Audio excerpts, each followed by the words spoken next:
Salut à tous, on se retrouve aujourd'hui pour parler du Paris Saint-Germain ce jeudi 30 janvier et on commence bien évidemment avec le match du Paris Saint-Germain hier soir en Allemagne du côté de Stuttgart et le PSG a fait le taf, magnifique victoire 4-1 des Parisiens avec un triplé d'Ousmane Dembélé, son premier depuis qu'il a rejoint le Paris Saint-Germain et un but de Bradley Barcola. Donc personnellement, j'ai pas vu le match. C'est le premier match du PSG que j'ai pas regardé cette saison en Ligue des Champions parce que j'ai voulu regarder le multiplex, hein, c'est historique. 18 rencontres, mais voilà, hein, j'ai pu voir le résultat 4-1. Et bien sûr, je suis très content de la victoire et surtout de la qualification du PSG. Donc un PSG très efficace et ça change la donne. On se souvient en début de saison en Ligue des Champions, c'était les mêmes stats, voire des fois même meilleurs et encore plus de tirs cadrés. Parce que là, il y a eu 6 tirs cadrés. Des fois, le PSG finissait des matchs avec plus de 10 tirs cadrés. L'Atlético, il y avait au moins 10 tirs cadrés. Mais il y a eu seulement un but marqué. Mais quand tu finis tes actions, quand tu es efficace, et ben là, ça fait 6 tirs cadrés, ça fait 4 buts. Voilà, donc le score, bien sûr, est totalement différent quand tu arrives à mettre tes occasions. Et là, quand tu arrives à marquer tous ces buts, et ben du coup, les victoires sont plus faciles. Et du coup, ça fait une magnifique victoire. Et là, on peut enfin le dire, le Paris Saint-Germain est officiellement qualifié pour la suite de la Ligue des Champions. On sait qu'il y a encore quelques semaines, c'était très compliqué, c'était dans le flou total. Mais du coup, le bilan du PSG, c'est 4 victoires, 1 nul, c'est 3 défaites, 14 buts marqués pour 9 petits buts encaissés. Et surtout, le PSG a fini quand même très fort. Parce que les 3 derniers matchs, ça a été 3 victoires et surtout 10 buts marqués. Donc 8 quand même sur les 2 derniers matchs et 2-0 contre Salzbourg. Donc voilà, le PSG a fini fort. On se souvient le Bayern, Arsenal, tout ça, ça avait été compliqué. L'Atlético. Donc voilà. 15e position, c'est le classement en gros du Paris Saint-Germain. N'oubliez pas, il n'y a pas encore 3 semaines, le PSG était 26-27e. Le PSG du coup finit à cette 15e position et même dans la première partie des barrages et du coup recevra pour le 16e de finale retour. Et du coup on connaît potentiellement l'équipe du PSG, donc bon, je trouve ça un peu dommage, mais voilà, c'est comme ça, c'est le nouveau format. Et du coup des clubs du même pays peuvent s'affronter. Du coup le Paris Saint-Germain affrontera soit Monaco, soit Brest en Ligue des Champions. Enfin, c'est fou de dire ça. Donc ça sera 16e de finale, ça sera dans quelques jours, bien sûr, la rencontre, dans à peu près une dizaine de jours, ce sera début février. À noter que le PSG recevra au Parc des Princes lors du 16e de finale retour. Donc en cas de qualification, parce qu'on va dire le PSG, je sais pas, se qualifie, ce qu'on espère, et ben en 8e, ça sera soit Liverpool, soit le FC Barcelone. Le tirage au sort, c'est demain. Donc voilà, ça sera en gros, ce sera le premier et le deuxième. Ou le deuxième, bien sûr, c'est les 2 premiers qu'on finit. Un sera dans une partie, l'autre sera dans l'autre partie. Donc le PSG héritera d'une de ces 2 équipes-là. Si le PSG, comme je dis, pas Monaco et Brest. Et du coup, sur le meilleur du PSG, ils ont fait un petit sondage en cas de qualification, bien sûr, du PSG pour les 8e de finale. Vous préférez affronter qui, Liverpool ou le Barça? Noté qu'il faudra se déplacer au match retour là-bas, soit en Anfield, soit au Stade Montjuïc. Et la plupart, dont moi j'ai mis le FC Barcelone. Là, tu me proposais les deux. Je préfère le Barça que Liverpool en 8e. Mais bon, avant de penser à ça, il faut déjà bien sûr éliminer soit Monaco ou Brest. On connaîtra demain l'adversaire du Paris Saint-Germain. On continue, on va parler cette fois-ci de Luis Enrique, bien sûr. Donc conférence de presse. Donc je suis très heureux, on a eu le pire tirage. C'est qu'en début de saison, le PSG c'est l'équipe qui a le pire tirage avec les plus grosses équipes en gros. Mais on n'était pas bien en classement, mais on a lutté dès le premier match et je suis bien sûr très content. Donc c'est une équipe de football, il y a des moments où les attaquants sont bien comme Barcola en début de saison ou Dembélé ce soir. Peut-être que ça sera Ramos, Lee ou Kvaratskhelia plus tard, bien évidemment. Juste enlever ça, hop. On continue, tiens, Luis Enrique sur le barrage face à Brest. Au Monaco, il a dit, c'est la compétition, il faut l'accepter. Le tirage va nous réserver quelque chose, on est prêt à jouer contre n'importe qui. Bon, comme moi je l'ai dit, moi j'aurais préféré jouer contre une équipe étrangère qu'un club français. Mais voilà, c'est comme ça, c'est le tirage. Toujours avec Enrique, quel regard portez-vous sur la prestation de Dembélé hier soir, qui a été incroyable, un triplé. Donc j'adore Ousmane, c'est un joueur à part, il a fait un match super. Et c'est une très bonne nouvelle de voir ce qu'il a fait. Il a montré toutes ses qualités. Dembélé a marqué des buts extraordinaires hier. Du pied droit, là, une grosse frappe. Pourtant, on ne sait pas si les pieds... point fort, pied gauche ou pied droit, mais vraiment il est à l'aise, bien sûr, des 2 pieds. Et Dembélé, ce qui change cette saison, c'est qu'il est finisseur. On parlera tout à l'heure, de toute façon, d'Ousmane. Je suis désolé, mais nous avons bien joué tout au long de la première phase. On a eu des matchs avec des difficultés, mais ce match-là, on a réussi à le gagner en Ligue des Champions. On n'aura peut-être pas toujours cette efficacité, bien sûr, que le PSG a retrouvé, parce qu'on sait que l'efficacité avait été perdue en tout début de compète. Nous suivons la même ligne depuis le début de la saison. Nous avons de l'ambition, nous sommes jeunes, mais nous avons une équipe qui a des ressources, qui a une capacité de se relever. J'aime ce que je vois, j'aime l'ambition. de mes joueurs et nous voulons aller le plus loin possible dans toutes les compétitions, que ça soit bien sûr Coupe de France, Ligue des Champions, peu importe la compète, le PSG, quand ils sont engagés dans une compète, c'est pour bien évidemment la gagner à la fin. Hein. Et notre équipe tout au long de cette compétition est extrêmement régulière. Nous avions un classement qui n'était peut-être pas juste. Nous méritions 5 points de plus. Nous avons été compétitifs sur ces matchs-là. Bon, tu aurais eu 5 points de plus, je pense que tu finissais bien sûr dans le top 8 et tu aurais évité ces matchs de barrage, mais c'est comme ça. Alors, on ne va pas cracher bien sûr sur les barrages.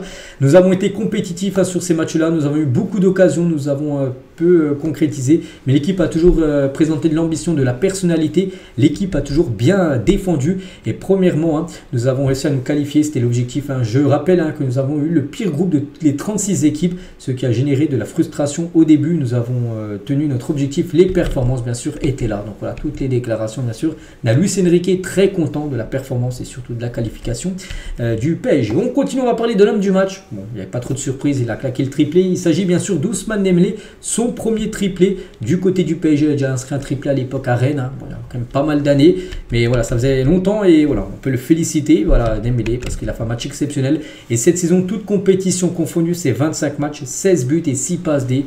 Hein, il a passé un cap depuis. Voilà, c'est certainement sa meilleure saison en termes de chiffres, en termes de statistiques pour Dembélé, parce qu'il est très très fort. Et sur ses 5 derniers matchs, il a inscrit 8 buts. Hein. Voilà, c'est Dembélé, le meilleur buteur de l'année 2025. Hein, c'est exceptionnel ce qu'il est en train de réaliser, Ousmane. Et Dembélé, tiens, au sujet de son triplé, donc il a dit: je suis content, je suis beaucoup plus proche du but en jouant numéro 9. Dès que j'ai le nageur, je suis devant le but. J'ai cette lucidité pour marquer. Je suis aussi très bien servi par mon partenaire. Donc on a l'impression que c'est peut-être maintenant lui le numéro 9 du PSG. Hein, à gauche, ça sera Barcola ou Désiré Doué. Puis peut-être à droite, Kvaratskhelia, ou peu importe. Hein. Mais voilà, peut-être Dembélé, on a l'impression qu'il a envie, vraiment, il le dit, hein, vraiment, il est content parce qu'il aime bien jouer cette position numéro 9. Et en plus, il marque, pourquoi pas. Hein, ce serait quand même une sacrée surprise de voir Dembélé être maintenant le grand numéro 9 du PSG. Donc tout d'abord de la fierté, on a fait un match plein du début à la fin. Depuis quelques temps, on joue très bien, on contrôle la possession, on gagne les matchs. Il y a un très bon état d'esprit. Je pense que c'est seulement, bien sûr, le travail. Il y a des joueurs qui ont envie, qui veulent gagner des choses avec le PSG, dont lui, bien sûr. Il y aura peut-être, bien sûr, le championnat, peut-être la Coupe de France, tout ça. Mais une Coupe d'Europe, bien sûr, la Ligue des Champions. On sait que pour le PSG, c'est toujours quelque chose de très important. Pour l'instant, elle n'a toujours pas été remportée. Et sur les barrages contre Monaco ou Brest, donc Dembélé l'a dit, quoi qu'il arrive en barrage, c'est la bataille. On va se préparer. Il y a un match de championnat avant. Il tient peut-être un avant match de Ligue des Champions, parce qu'après-demain, il y a le PSG contre Brest, voilà, en Ligue 1. Et peut-être cet adversaire Brest pourrait être potentiellement un adversaire du PSG en LDC. Et on continue, on va parler de Barcola. Gros match, Barcola, buteur et passeur D. Sur ses 5 derniers matchs, et 4 fois sur ces 5 derniers matchs, il a réalisé un match avec un but et une passe D. Ce qui est fou, avant cette série-là de 5 matchs, il était sur 13 matchs d'affilée, 0 but, 0 passe D. Donc là, il va bien mieux, bien évidemment. Bradley Barcola, on est très content pour lui. Et on a pris conscience qu'il fallait gagner ces matchs, que c'était important. On a beaucoup travaillé, on s'est mis dans la tête qu'il fallait être efficace. Depuis un moment, on a retrouvé notre efficacité en Ligue des Champions. Oui, 10 buts sur les 3 derniers matchs, alors qu'avant le PSG galérait à mettre moindre but. Si on ne marque pas, on ne peut pas gagner, c'est vrai. Mais maintenant, tu marques et bien sûr, tu gagnes les matchs. Sur le barrage contre Monaco, Brest, Barcola, il a dit: nous ne sommes pas spécialement contents, bien sûr, parce que la plupart auraient préféré la Coupe d'Europe, donc on parle de l'Europe, malgré que ça sera une équipe française en face, mais voilà, c'est comme ça. On sait que ce sera 2 matchs difficiles, ces 2 équipes ont fait un très beau parcours, mais bon, voilà, pour le PSG, que ça soit, peu importe, à Monaco, Brest, bien sûr, normalement, ça devrait le faire. Enfin, c'est la Ligue des Champions. Tout peut arriver, bien évidemment. Désiré Doué, donc je ne sais pas s'il y a eu un déclic. On applique juste les consignes du coach. On se comprend de mieux en mieux. On cherche les automatismes. Ça se voit sur le terrain. Et on va continuer à bosser. Et Doué tient sur Dembélé en zone mixte. Donc c'est fou. C'est un joueur incroyable. J'espère qu'il va continuer comme ça. Donnarumma tient sur Dembélé. Il a dit en zone mixte. C'est génial pour lui. Et on est tous très contents. Il nous aide beaucoup. Voilà. Tout le monde était content, en gros, de la performance d'Ousmane. Et pour revenir sur Doué, donc on écoute les tactiques du coach, cela fonctionne, on essaie de jouer comme on sait le faire, être sérieux et mettre de l'intensité. On est efficace, on trouve des automatismes entre nous. Il y a de bonnes choses qui sont faites. Voilà, donc belle partie aussi de Désiré Doué. Regardez les notes aujourd'hui dans le journal L'équipe des joueurs du PSG. Barcola une note de 8, Dembélé une note de 9. 9 sur 10, triplé. Vitinha, gros match avec Neves, 7.